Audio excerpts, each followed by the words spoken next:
প্রিয় দর্শক, আসসালামু আলাইকুম।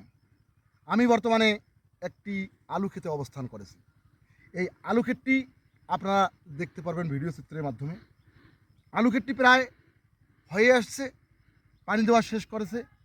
আলু ক্ষেত অল্প কিছুদিনের মধ্যে উত্তোলন করা হবে।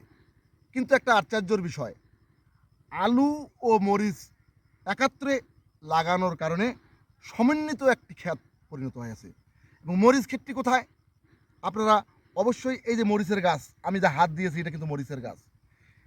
আলু লাইনের মাঝখানে মরিচের গাছগুলো লাগানো হয়েছে। এই দিকে মরিচের গাছ আপনারা দেখতে পারবেন, মরিচের গাছগুলো এখন ছোট অবস্থায়, তাই হয়তো বা ফুটে উঠতেছে না।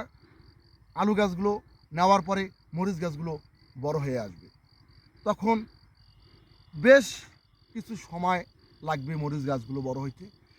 আলু 60, 65, 80 দিনের মধ্যে উত্তোলন করা হয়। তাই এই গাছগুলো মোটামুটি আমরা যেটা জানতে পারলাম, 60 দিন হওয়ার এখনও অর্থাৎ 55 দিন হয়েছে এই আলু ক্ষেতটি। এই আলু ক্ষেতটি আর 10-15 দিনের মধ্যে উত্তোলন করা হবে। তখন এই মরিচ গাছগুলো বড় হয়ে আসবে, মরিচ হবে। অর্থাৎ আমি আপনাদেরকে বলতে চাচ্ছি, আপনারা মরিচ ও আলু ক্ষেত সমন্বিত ক্ষেত লাগাতে পারেন। দর্শক, আপনারা লাভবান হবেন।